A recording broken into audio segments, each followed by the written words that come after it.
Hola a todos y todas, bienvenidos Hare Krishna, bienvenidos a este nuevo vídeo sobre el curso de Bhakti Shastri del Sri Upanishad. Hoy veremos el mantra 8. Como en cada uno de los vídeos anteriores, mi recomendación es responder una serie de preguntas que ayudarán a que el estudio del verso sea, o del Shastra sea más sistemático y a sintetizar algunas de las principales cuestiones que aparecen dentro de los versos. Estas son, primero, fijarnos en el punto principal, o sea, cuál es el punto principal del verso y el significado, ver qué otros puntos importantes se mencionan, estudiar las palabras en sánscrito, los significados palabras por palabras y ver si hay algunas ideas que no sean especialmente relevantes dentro de estas, ver si hay alguna oración o alguna sección que nos conmueva de manera especial, ver si hay alguna sección que podamos vincular con algún otro texto o con alguna otra sección de las escrituras fuera de este libro, en otro libro, y por último ver si uno tiene alguna clase de preguntas o algo que no entienda. El mantra 8, vamos a leer primeramente el verso y después vamos a ver los principales puntos que se tratan en él. El verso dice: semejante persona debe realmente conocer al más grande de todos, quien es incorpóreo, omnisciente, intachable, sin venas, puro y libre de contaminación, el filósofo autosuficiente, que ha cumplido los deseos de todos desde tiempo inmemorial. Este mantra, digamos que describe algunas de las cualidades del Señor, de cómo Él es conocido por el Mahabhagavata, o sea, por el devoto puro. Y esto es, o sea, las características del Mahabhagavata, su visión del mundo, son descritas en los mantras 6 y 7. Los mantras 6 y 7 mencionan cómo el Mahabhagavata ve este mundo y cómo se relaciona con las entidades vivientes y cómo ve a las entidades vivientes en relación con Dios. Y este mantra menciona cómo ese Mahabhagavata ve o percibe al Señor directamente, cuál es su percepción acerca del Supremo. El resumen de palabras en sánscrito sería Shubdam Apapa Vidam, que veremos qué significa más adelante, y la frase clave del verso es que el Señor es trascendental, ese Señor trascendental está satisfaciendo todos nuestros deseos, acorde con nuestras actividades, acorde con nuestra visión, o sea, consecuentemente, o sea, no todos nuestros deseos de manera totalmente, ¿cómo decir? O sea, sin ningún tipo de pauta, por así decirlo, sino que los satisface, pero acorde con nuestras actividades, con nuestras tendencias, etc. La segunda parte es cómo Ishvara integra atributos que son inconcebibles, ya esto es algo que ha salido en versos anteriores, y la visión del Mahabhagavata del Supremo. Este mantra, como podemos ver claramente, muestra que él tiene una relación muy cercana con el Señor. Los mantras 6 y 7 más bien son generales y están describiendo su estado de conciencia. De aquí penetra directamente en cuál es su vínculo o relación con el Señor Supremo. Los principales temas cubiertos a lo largo del verso o del comentario de Srila Prabhupada son cómo el Señor Supremo tiene una forma trascendental que es Akayam An Ashnaviram, o sea que es omnipotente, Sukram. Cómo el Señor aparece como Arsha Vigraha a pedido de los Mahabhagavatas, cómo el Señor se revela a los especuladores mentales, o sea, de qué forma, y que Él es el más grande de todos, que es autosuficiente, intachable, antiséptico y profiláctico. Ya veremos luego estas características, cómo Prabhupada las interpreta, y también hablaremos un poco acerca de cuál es la interpretación que dan los otros acharyas anteriores a Srila Prabhupada a estos puntos. Bien, la forma del Señor. La forma del Señor es trascendental, es diferente de la forma de una entidad viviente encarnada.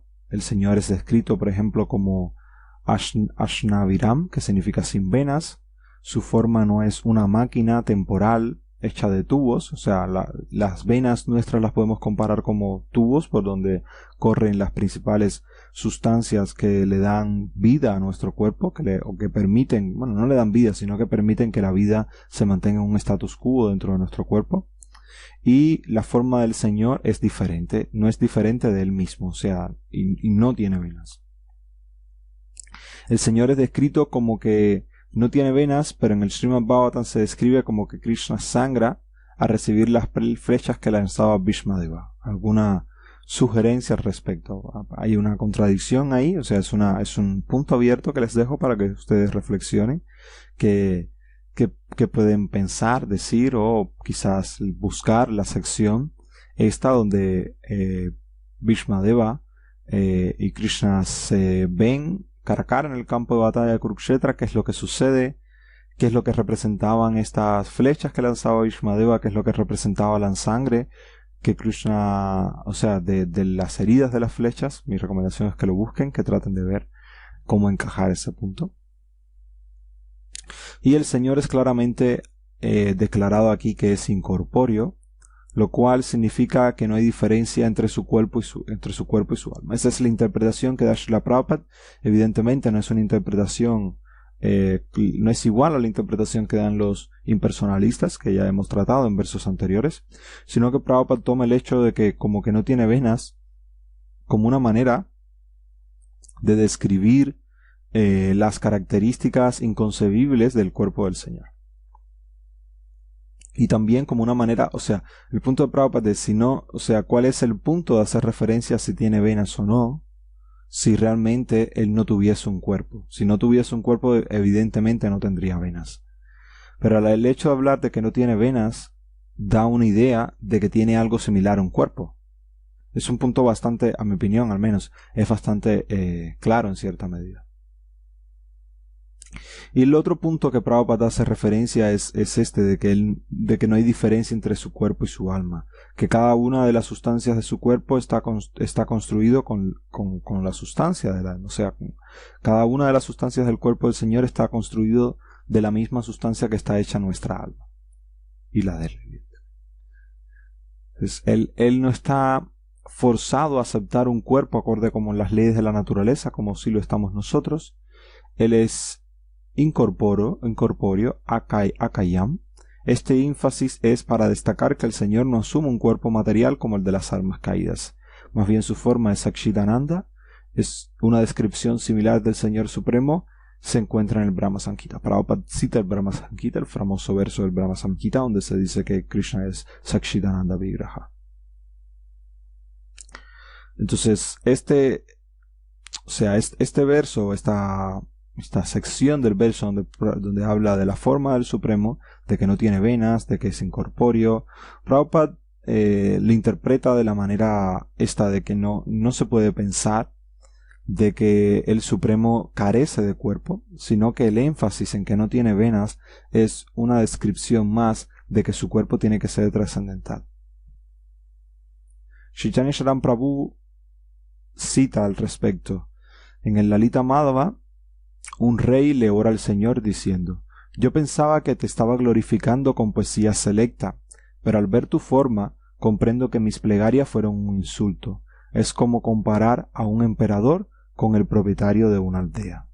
Es algo, o sea, es una frase bastante curiosa, interesante, de cómo incluso aunque nosotros, por mucho que intentemos imaginar al Supremo y su belleza, o sea, si realmente él tiene belleza en plenitud, cualquier imaginación que intentemos hacer o cualquier forma que intentemos imaginar va a ser ínfimamente bella en comparación con su belleza real.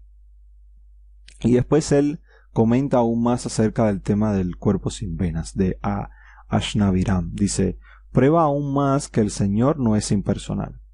Si es impersonal, ¿cuál es la necesidad de decir que él no tiene venas? Es el punto que comentaba anteriormente. Si una persona no tiene casa, no tiene sentido decir que no tiene salón, evidentemente. O sea, el hecho de que hable de que el Señor no tiene venas es una indirectamente está diciendo de que debe tener algo similar a un cuerpo, porque si no, no habría necesidad de decir que él no tiene venas. Con decir que no tiene cuerpo, evidentemente ya no tendría venas. Entonces, así que Akayam no puede ser entendido simplemente como sin cuerpo, sino precisamente como incorpóreo, que no se le ha otorgado un cuerpo. O sea, al Supremo no se le otorga un cuerpo, por lo que Prabhupada comenta de que su cuerpo no es diferente de su alma. No se puede separar, como en nuestro caso, el cuerpo burdo, el cuerpo sutil del alma espiritual.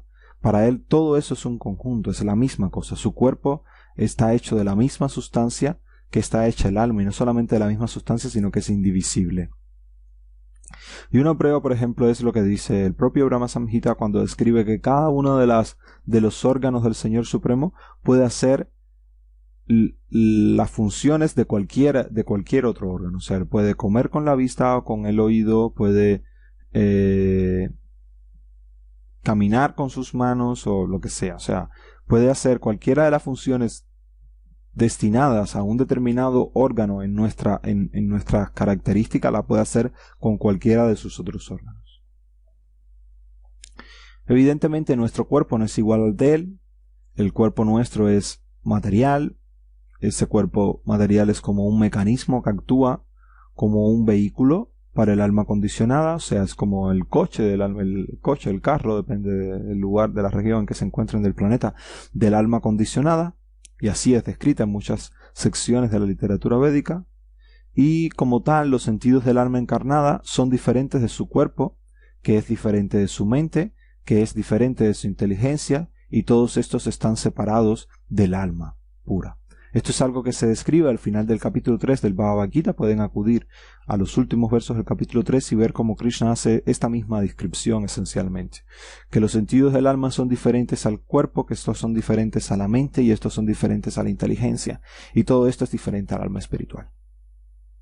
No ocurre así en el caso del Señor Supremo, en el que todo está en un conjunto indivisible. El cuerpo del Señor no es una máquina, es su yo. El Señor no es diferente de sus sentidos, mente, alma, etc. Y cada uno de sus órganos es capaz de realizar las funciones de los otros. Y cita Prabhupada del Brahma Samhita. Esto era algo que ya habíamos comentado.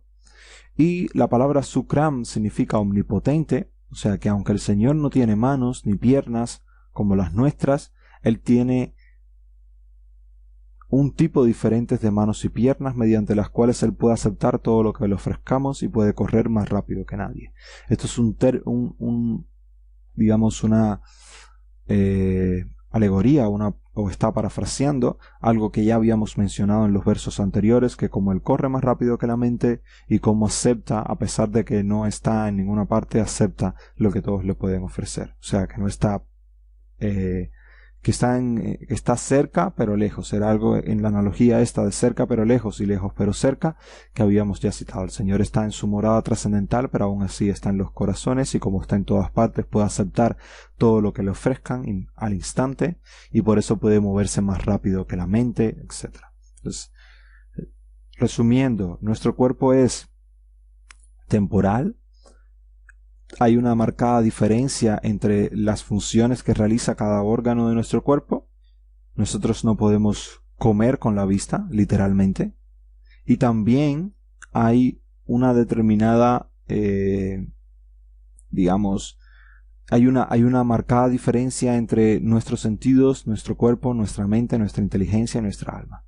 Sin embargo, el cuerpo del Señor Supremo es Sakshidananda, no es distinto de su alma, no es distinto de su mente, no es distinto de su inteligencia. Ninguna de estas características se puede dividir una de la otra. A la vez, su cuerpo no es un mecanismo como el nuestro, sino que es como un ente puro. Y cada uno de sus órganos puede hacer las funciones que en principio realizaría cualquiera de los órganos en nuestro caso. Para él, o sea, cada órgano para él no está diseñado para una función, sino que cualquier parte de su cuerpo puede realizar cualquiera de las funciones que nosotros, debido a nuestra visión, a cómo concebimos el mundo, vemos de que este órgano es para esto, que el órgano es para aquello, por nuestra experiencia, porque es lo que nos sucede a nosotros. Bien. El Arsha Vigraha. El Arsha Vigraha es la deidad que está instalada en los templos, y esta deidad es instalada esencialmente por los grandes maestros, acharyas, o por brahmanas, o personas que tienen un vínculo con el Supremo, autorizados, que han comprendido al Señor en términos de los mantras anteriores, el 6 y el 7, y no es diferente de la forma original al Señor. En el momento, creo que ya es algo que hemos tratado en otras oportunidades, en el momento en que uno en el que esa autoridad le ora al Señor que descienda y se ponga en la forma de la deidad, pues el Señor lo hará sin problema. Uno podría, por ejemplo, para esto existe un proceso, existe oraciones para la instalación de la deidad, realizadas por brahmanas cualificados, y cuando ellos lo hacen, el Señor, debido a su misericordia, desciende si así lo desea. Pero también, si la deidad es adorada por un Mahābhagavata, independientemente de que se hagan los rituales formales, el Señor va a descender a ese lugar para recibir la adoración de su devoto avanzado, su devoto puro. Entonces, para adorar el Arsha Vigraha, uno puede acercarse al Señor enseguida, quien acepta el servicio de su devoto a través de su energía omnipotente, por el hecho de adorarla. Y el Arsha Vigraha del Señor desciende por el pedido de los acharyas, trabaja exactamente en la forma original del Señor en virtud de la omnipotencia del Señor. A mí, respecto a este punto, me recuerda, por ejemplo, Prabhupada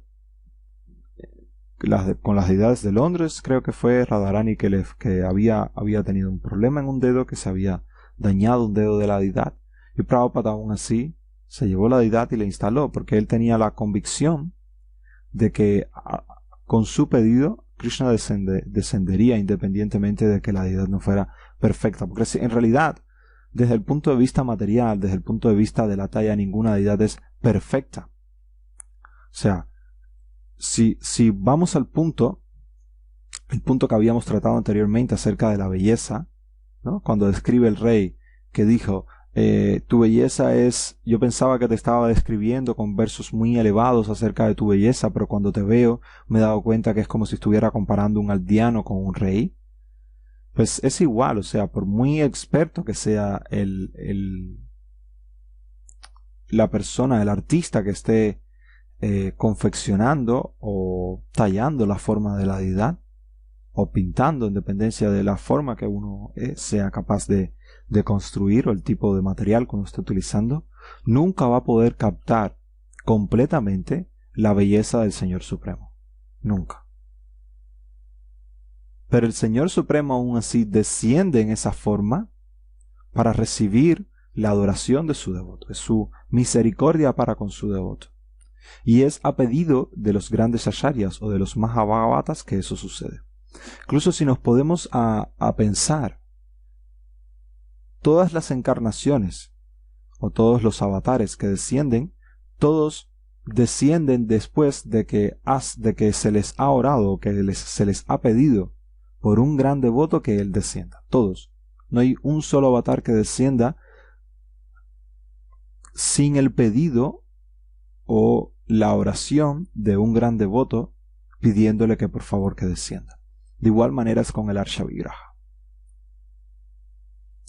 Si algunas personas consideran que el Arsha Vigraha, que es adorada por el devoto puro, la ven como algo compuesto de elementos materiales.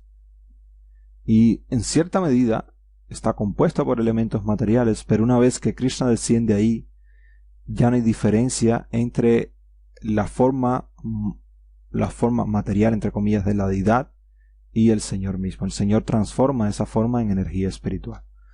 Y también va a depender mucho, como vimos en los versos anteriores, de la visión de la persona. Si la persona quiere ver la deidad simplemente como un objeto inanimado, como una estatua, pues Krishna se manifiesta de esa manera.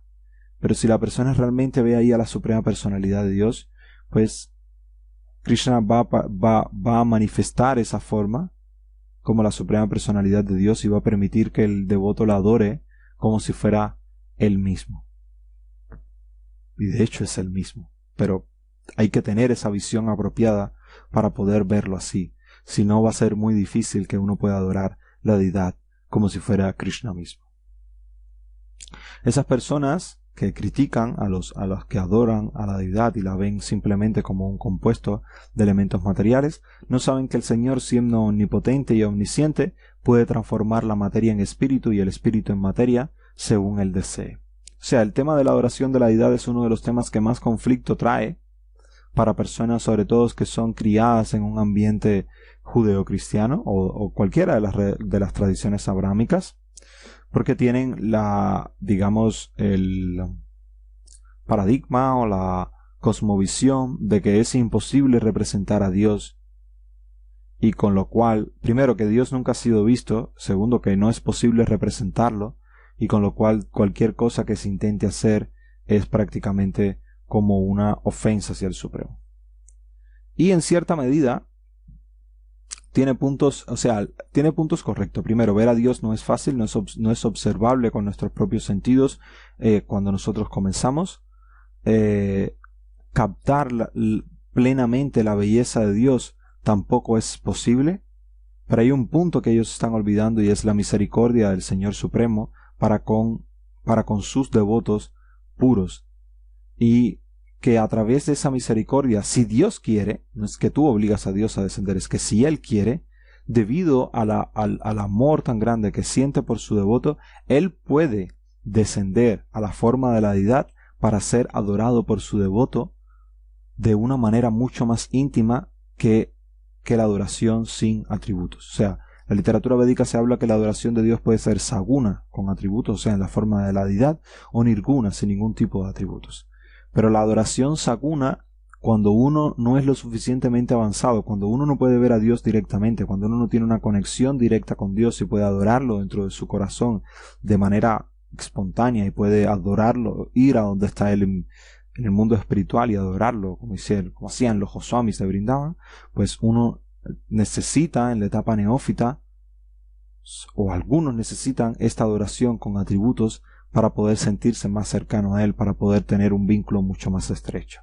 Y si nos fijamos, casi todas estas tradiciones que no aceptan la forma de la deidad, aceptan algo material que ellos adoran prácticamente como si fuera una deidad. Ya sea un libro, ya sea un arca, ya sea una región o un determinado sitio histórico real en la tierra, que también uno podría decir, pero esto está hecho de materia y tú lo estás considerando como que es recinto de Dios. O sea, el punto es que es muy difícil en este mundo material en el que estamos adorar de una manera completamente nirguna, sin ningún tipo de atributos, al Señor Supremo. Y siempre, y ¿por qué es tan difícil? Es porque la literatura védica y cualquier otra literatura va a recomendar tener algún vínculo con lo que nosotros conocemos, porque, y sobre todo, si uno comprende de que el Señor Supremo puede transformar el espíritu en materia y la materia en espíritu si así Él lo desea, con lo cual filosóficamente no hay ningún tipo de error. El problema, ¿dónde estaría cuando tú digas, bueno, si Dios está en todas partes, está en esta lata de Coca-Cola y yo voy a adorar la lata de Coca-Cola? O sea, ¿por qué? Porque tú puedes adorarla si quieres, pero es un proceso que no es descrito dentro de las escrituras, en ninguna de ellas. O sea, cuando la descripción existe en las escrituras, el proceso para hacerlo, dado teóricamente por Dios mismo, nos ha dado ese proceso para que nosotros podamos vincularnos con Él. Y Él dice que Él desciende en esa forma para recibir la adoración de sus devotos, pues uno puede tener seguridad de que Krishna va a estar ahí, que Krishna va a recibir la adoración del devoto si es realmente sincera. Pero eso es una cosa, y otra cosa es que uno quiera de manera, digamos, porque lo otro de adorar la lata de Coca-Cola es caprichoso. ¿Por qué quieres que Krishna descienda ahí? O sea, es como que yo quiero que tú desciendas aquí y vas a descender aquí. Es diferente, ¿no? La posición entre cuando un Mahabhagavata le pide al Señor que descienda en general no es para beneficio de él, porque si él puede adorarlo directamente dentro de su corazón si realmente es un Mahabhagavata, si realmente es un devoto puro, sino que es para beneficio de las personas en general. Entonces, vamos a seguir. El Señor y los deseos es otro de los puntos que se trata dentro del verso, que Prabhupada hace énfasis en él, y es el punto que el Señor satisface los deseos de los devotos sinceros, aceptándolos en su asociación. O sea, Él también, digamos, para los devotos puros, Él los acepta dentro de su asociación, los acepta como suyos. Bueno, en realidad para Él todos son suyos, pero los que estamos condicionados no queremos estar con Él, esa es la realidad, no hacemos mucho para ello. Los que realmente se han esforzado por ello y quieren estar junto a Él y no separarse de Él, Él los acepta completamente en su asociación y con eso Él colma todos los deseos que puedan tener. Pero Él también satisface los deseos materiales de las almas condicionadas como nosotros, pero solo acorde a nuestra cualificación kármica, solo acorde a lo que nosotros hemos logrado sembrar, lo que nosotros hemos logrado cultivar en nuestra propia vida. Digamos que las cualificaciones o las cualidades en sí mismas no son suficientes para capacitarlo a uno para recibir los premios del Señor Supremo, que también se necesita su misericordia. O sea, si uno no tiene la misericordia del Supremo por sí mismo, por nuestro propio karma, las cosas no suceden de manera automática. Suceden de manera automática gracias a la misericordia del Señor Supremo, que ha diseñado la naturaleza material de tal manera que nos premie cuando hacemos algo apropiado y de alguna manera u otra nos castigue cuando hacemos algo inapropiado. Aunque a mí me gusta ver el karma mucho más allá de premios y castigos, ya en algún momento llegaremos ahí, la visión del karma, pero este es un punto necesario.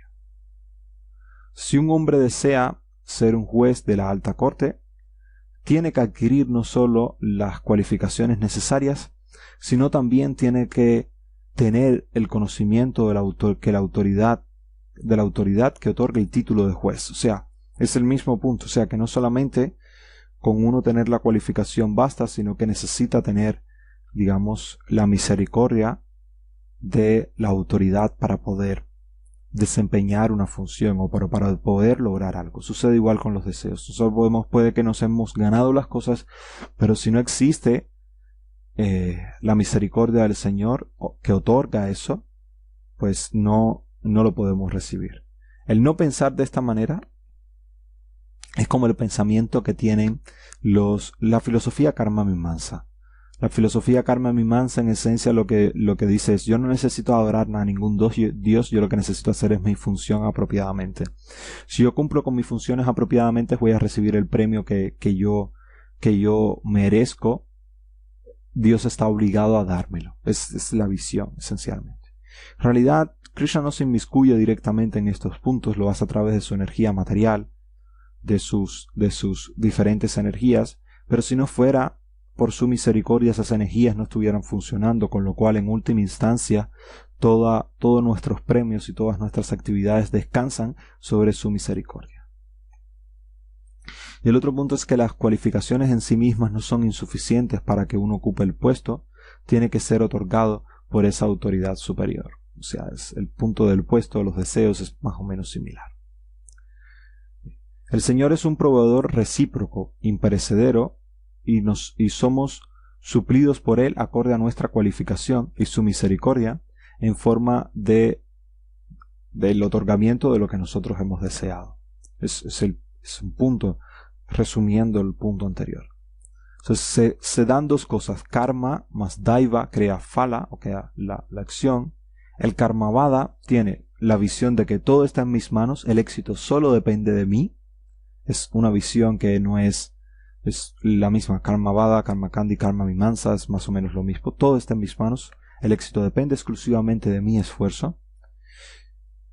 Y lo siento, y el Daimavada, la visión que tiene es que nada está en mis manos, esperaré a que las cosas caigan del cielo. O sea, nada está en mis manos, con lo cual si Krishna no me otorga, si Krishna no me ayuda, yo no voy a lograr nada, con lo cual simplemente me voy a sentar a esperar a que Krishna me ayude. Ambas visiones son extremos que no ayudan en lo absoluto al progreso espiritual. El progreso espiritual está en el medio, en el que uno comprende que las cosas se producen por la misericordia de Krishna, pero uno también necesita esforzarse para que Krishna le otorgue dicha misericordia. En ese medio es donde está el sendero que conduce al progreso espiritual.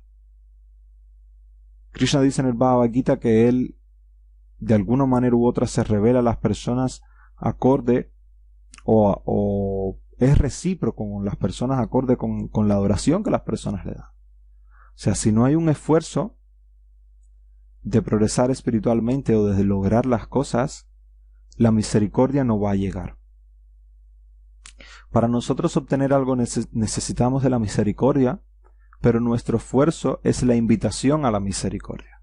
Es lo que abre las puertas, es el llamado a la misericordia. Si no existe ese esfuerzo, la misericordia normalmente no llega por sí sola. Srila Prabhupada dice al respecto: si un ser viviente quiere ir al infierno, el Señor le permite hacerlo, sin entrometerse. Y si alguien quiere regresar a casa, ir de vuelta a Dios, el Señor le ayuda. Yo tengo una pregunta. ¿Alguien realmente quiere ir al infierno? ¿Qué significa esto? ¿Qué Prabhupada quiere decir con esto? ¿Cómo se entiende esta frase? Lo dejo nuevamente, otra pregunta abierta para que piensen en ella. ¿Realmente quieren ir al infierno? ¿Por qué Prabhupada dice que si alguien realmente, si un ser viviente quiere ir al infierno? ¿Cómo se manifiesta ese querer ir al infierno? Porque yo estoy seguro que si tú le preguntas a alguien si quiere ir al infierno, la mayoría de las personas van a decir que no. ¿Cómo se manifiesta ese querer? Otro punto tratado por Prabhupada en el verso es el Señor y la purificación. Digamos que Krishna es el agente purificador supremo, y por eso se utilizan dos términos: Sudam, antiséptico, y Apapavidam, profiláctico. Si recuerdan, estos eran los dos puntos que tomamos como palabras principales, por así decirlo, o resumen en pocas palabras en sánscrito, eran estos dos. Entonces el Señor es descrito de estas dos maneras, como Sudam, antiséptico, y Apapavidam, profiláctico. Y Prabhupada habla sobre ello. Para Prabhupada, Sudam significa que puede purificar las cosas más impuras con entrar en contacto con Él, o sea, con el Supremo, mientras Él siempre permanece puro. O sea, Él puede, cualquier cosa que entre en contacto con Él se purifica, aunque Él no se contamina con el problema que el otro trae, por así decirlo. Él es a menudo comparado con el sol extrae la humedad de muchos lugares y aún así permanece puro. O sea, incluso de lugares impuros extrae la humedad, pero Él permanece puro en sí mismo, no se contamina.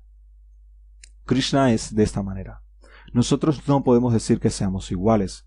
Si nosotros nos ponemos a analizar, nosotros tenemos la tendencia de, por ejemplo, sutilmente, mentalmente, no estoy hablando ni siquiera de aspectos físicos, de que nuestra personalidad es muy moldeable acorde a las circunstancias, y si nosotros nos asociamos con personas que no tengan unas tendencias, digamos, saludables, pues nosotros vamos a adoptar esas tendencias poco saludables. Krishna, lo que está describiendo aquí Prabhupada es que Krishna, no importa, su asociación nunca va a causarle un problema a él, sino que lo que va a hacer es purificarlo. Yo recuerdo, por ejemplo, en una oportunidad, no es directamente relacionado con el tema, pero indirectamente lo está. Estábamos en una clase de Bhakti Vaibhava, o sea, de estudio del Srimad Bhagavatam, con Yadunandana Maharaj, y un devoto iba a dar, cada uno de nosotros tenía que hacer una pequeña presentación de una sección, y estábamos en el salón del templo, y Maharaj, cuando íbamos a hacer la presentación, en algún momento uno de los devotos que iba a hacerlo no andaba vestido con ropa tradicional, o sea, no tenía dhoti, kurta, etc. Y Maharaj estaba pidiéndole a cada uno de nosotros que estábamos que nos sentáramos en el Vyasasana para hacer la exposición, o sea, parte del ejercicio era exponer lo que habíamos trabajado, lo que habíamos estudiado. Y ese devoto le dijo a Maharaj, es que así con esta ropa, pues quizás no debería sentarme en el Vyasasana, que si para aquí, que para allá. Y recuerdo que Maharaj le dijo que el Vyasasana, o sea, el Vyasasana no se contamina, en última instancia el Vyasasana purifica. Que se siente ahí, que no se preocupe, que no va a contaminar al Vyasasana por usar una ropa no tradicional. Que en última instancia, si hay algo negativo en eso, el Vyasasana le va a purificar a la persona. Comento esto porque el punto es más o menos similar. A Krishna no lo vamos a contaminar con nuestra actitud, sino en última instancia nosotros nos vamos a purificar si hacemos algo indebido.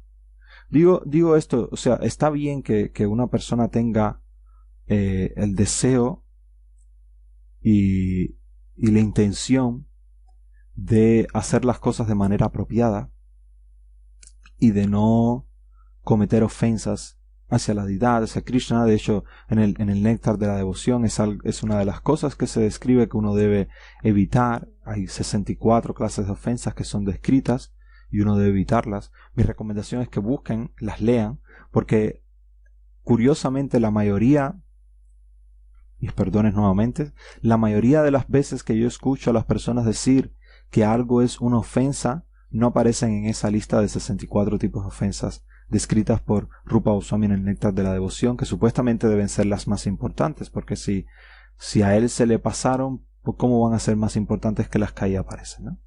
Pero bueno, búsquenla, lean las 64 tipos de ofensas que describe Rupa Goswami en la adoración a la deidad, y muchas veces no son las que yo he escuchado en otros lugares. Pero para mí el punto interesante de esto es que muchas veces, sobre todo por nuestra tendencia ritualista, tendemos a estar más enfocados en las ofensas que en la adoración del Supremo. O sea, no quiero decir que uno haga caso omiso de las ofensas, uno debe intentar no cometer ofensas, pero lo más importante es mantenerse en la posición de tratar de servir a Krishna y de servirlo con todo el corazón lo mejor que uno pueda, y no estar tan pendiente de las ofensas. Tú no vas a contaminar a Krishna. Krishna es antiséptico. Tú te estás purificando por el hecho de acercarte a él. O sea, traten de estar más pendiente de su amor, de su devoción, de su estado de conciencia cuando estén adorando a la deidad, de realmente disfrutar de la adoración de la deidad o de la adoración de Krishna en general, o de cantar, o de lo que estén haciendo, de disfrutar de ese momento de servicio devocional, de tratar de vincularse, de encontrar el vínculo que tienen con Krishna en ese momento, que de estar pensando en si están cometiendo o no una ofensa. Si la están cometiendo, órenle a Krishna para que él, desde dentro del corazón o a través de otra persona, les ayude a corregirlo. Pero traten de pensar más en Krishna que en la ofensa. Es una recomendación, porque es una tendencia que a veces existe en nuestra institución, de que estamos más pendientes de las ofensas que del propio servicio devocional. Y el otro término, apapavidam, o profiláctico, significa que la persona más impura puede ser considerada pura si está ocupado en el servicio del Señor, ya que el servicio muy rápidamente lo rectifica. Y esto es un punto que está muy relacionado con lo anterior. O sea, profiláctico significa que es muy similar a antiséptico. Antiséptico es que Krishna no se contamina, y profiláctico es que cualquier uso del servicio devocional, poco a poco, cuando se hace de la manera apropiada, le va a ayudar a uno a salir de cualquier tipo de enredo en el que uno se encuentre. El ejemplo que muchas veces se pone, Prabhupada, y he escuchado a otras personas, es que no se puede decir a una persona que está sucia si está en proceso de bañarse. Si una persona se está bañando, decirle que estaba sucia carece de sentido. Entonces, un devoto puede parecer ser su durashara. Su durashara, su es como un superlativo, y durashara es que no tiene, ashara es comportamiento, buen comportamiento, es que no tiene un buen comportamiento en lo absoluto, o sea que no comportándose bien al inicio, pero él debe ser aceptado como puro porque está en el camino correcto, en el proceso de purificarse. Es un punto muy importante, o sea, el no criticar a las personas por las supuestas impurezas que pueda tener.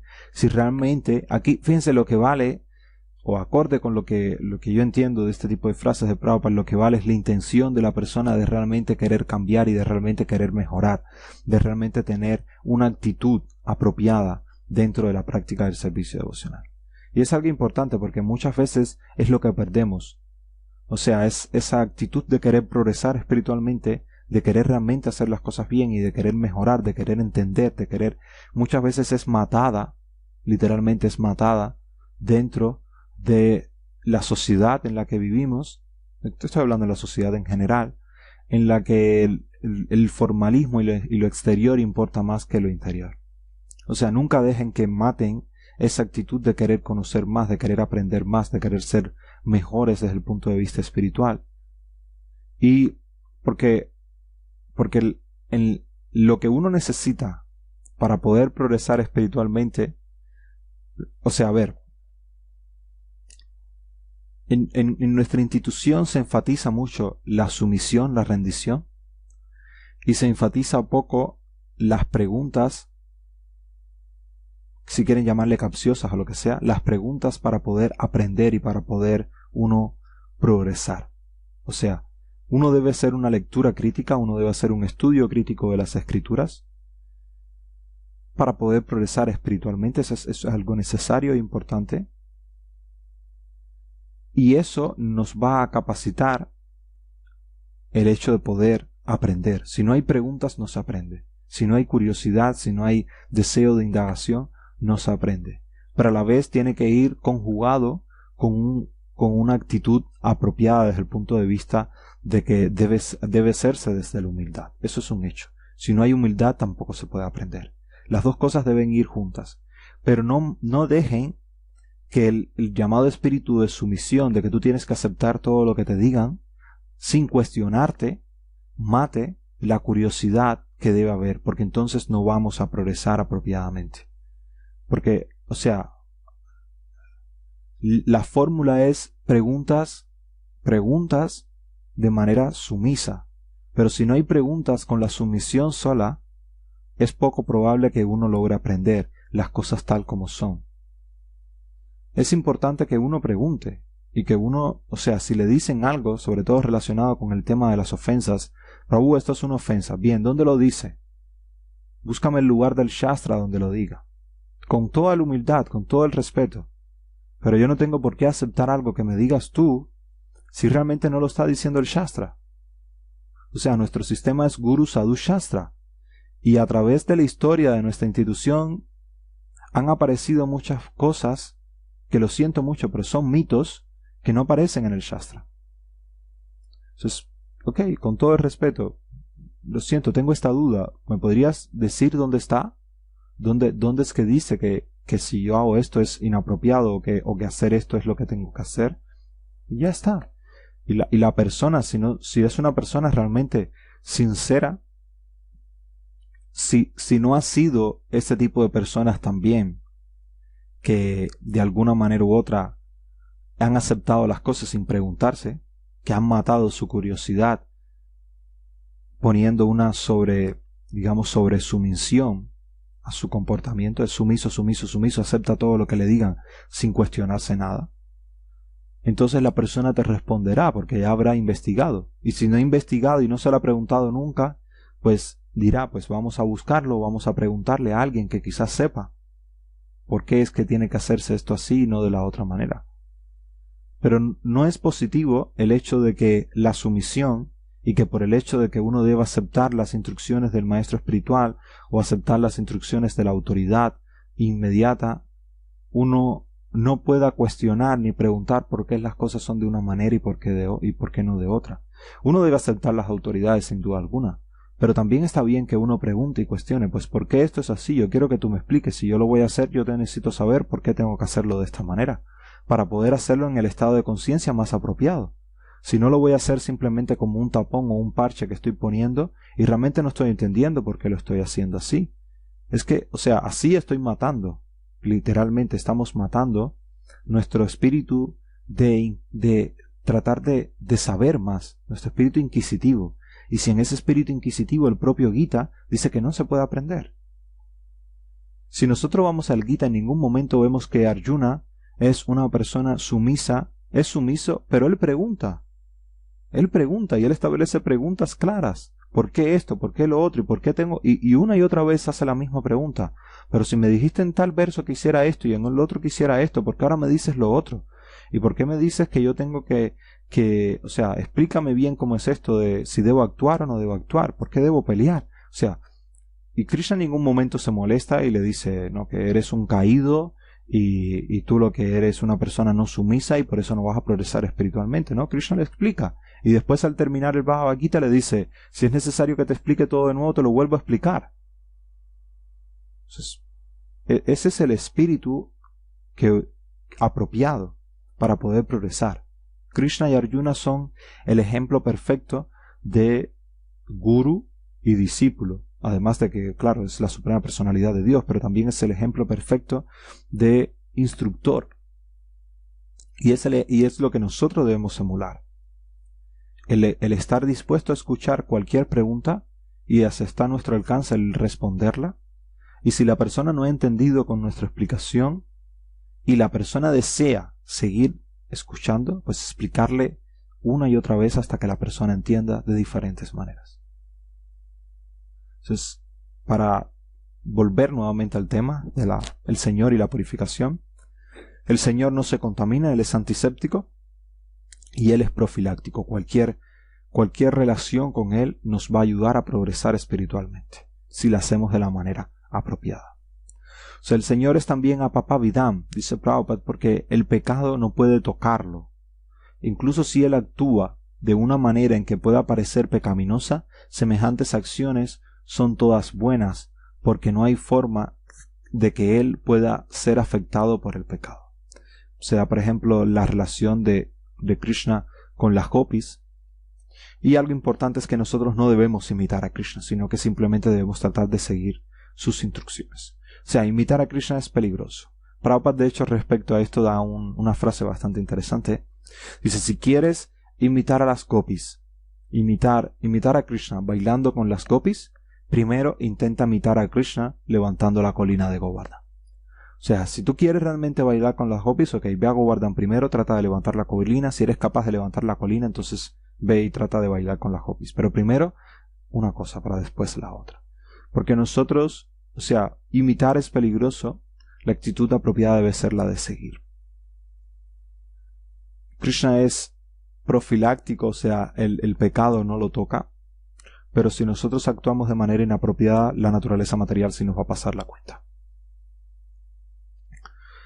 Bueno, esto es el resumen que ha hecho Chaitanya Charan Prabhu de este comentario, donde ya hemos terminado prácticamente todo lo que Prabhupada trata en el texto. Vamos a ver un resumen de este. Él titula este resumen Las cualidades trascendentales del Señor, y da varios puntos de cómo se describen. O sea, voy a ir uno por uno porque son muchos, no voy a decir todos los puntos antes de comenzar a describirlo.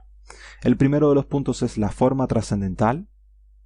Digamos que prueba que no es amorfo, o sea que él tiene forma, que no es sin forma. Hay una diferencia, o sea, diferente a las formas materiales, entre las formas nuestras materiales que a la suya, y estas están marcadas porque su cuerpo no tiene venas como el nuestro, porque no hay diferencia entre el cuerpo, la mente y el alma del Señor Supremo, cosa que sí hay en nuestros cuerpos, y su cuerpo no es forzado por las leyes de la naturaleza material, sino que va siempre con él, es Sakshitananda. No es impuesto por la naturaleza material, él entra en su propia forma original a este mundo material. El segundo punto de la forma trascendental, o las características trascendentales del Señor, es que él es el más grande. Digamos, otros le rogan a él. Por ejemplo, los impersonalistas le oran al Supremo por la liberación. Y a menos que uno comprenda su posición institucional, tiene que rogar en busca de la gratificación sensorial. O sea, tanto los impersonalistas, los que entienden que son almas espirituales que rogan por la liberación, como los karmis, que no comprenden que son almas espirituales, rogan también al Señor Supremo, pero para la gratificación de los sentidos. Y si no son conscientes del Señor, adoran al Señor en alguna de sus manifestaciones, como el tiempo, o la naturaleza, o lo que sea. El Señor es autosuficiente, o sea, hace 5000 años se manifestó en todo su esplendor. Digamos que mató a poderosos demonios sin un esfuerzo extra, alzó la colina de Govardhan, danzó con las gopis sin restricciones sociales. Estas son muestras que da Prabhupada en el comentario hablando de cómo el Señor Supremo es autosuficiente. Es antiséptico y profiláctico. Respecto a antiséptico, incluso Mahaprabhu adoró a los gopis, purificante como el sol, y por su contacto uno se purifica. Esto es el punto de antiséptico. Y profiláctico es que el poder de la adoración, incluso, o sea, el gran poder que tiene la adoración, incluso siendo Sudurashara, uno progresa espiritualmente, siendo una persona con un muy mal comportamiento, uno poco a poco se va reformando si hace las cosas apropiadamente, y además el pecado a él no puede tocarlo. Prabhupada también habla de la forma de Alsha Vigraha.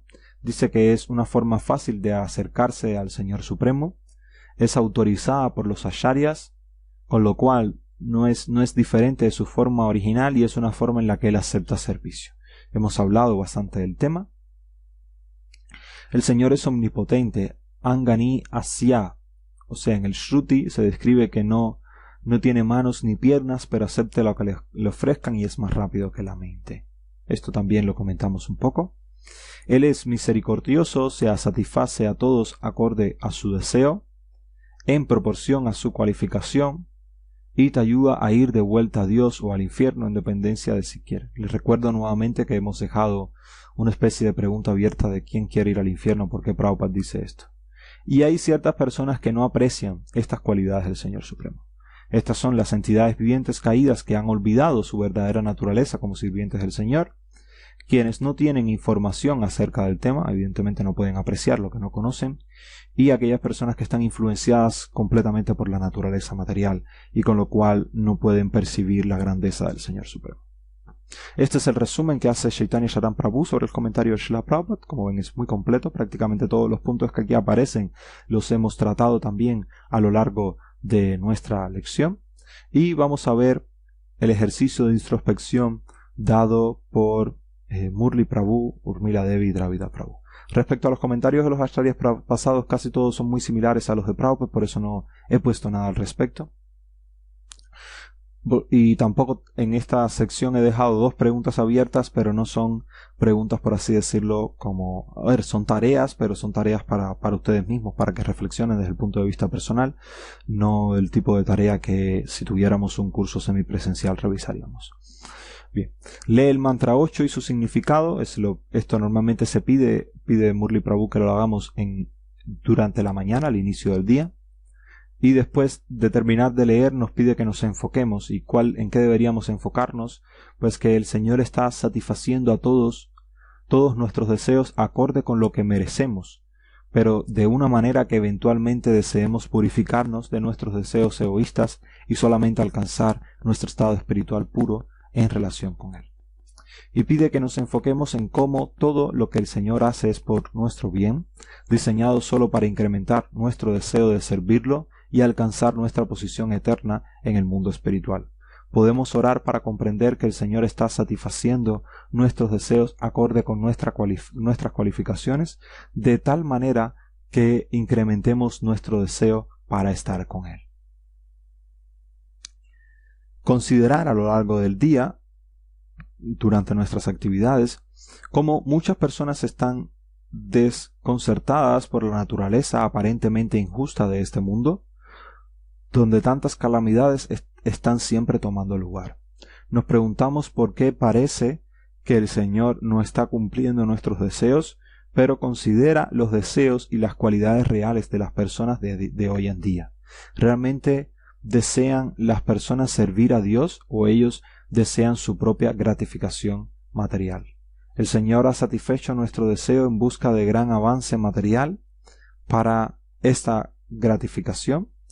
Pero ¿por qué tantas calamidades? Bien, observemos cuáles son nuestras cualidades. Observemos todas nuestras cualidades, las cualidades de la sociedad que nos rodea, y tratemos de entender por qué, o sea, hasta qué punto se están satisfaciendo nuestros deseos. Y describe cómo los deseos de nuestra sociedad absorta en el materialismo están siendo satisfechos. Describe cómo muchos de nuestros deseos, tanto individual como colectivamente, están siendo frustrados debido a la falta de bondad o de cualidades espirituales, y cómo podemos entender que el Señor es completamente bueno y que todo lo que Él hace es para nuestro beneficio acorde a nuestros deseos. Aquí esta pregunta es bastante interesante porque da un punto muy importante que históricamente se ha conocido como el problema del mal, y es uno de los argumentos más utilizados por filósofos o por personas en general para juzgar la existencia de un Dios, y si ese Dios existiría pues no podría ser bueno.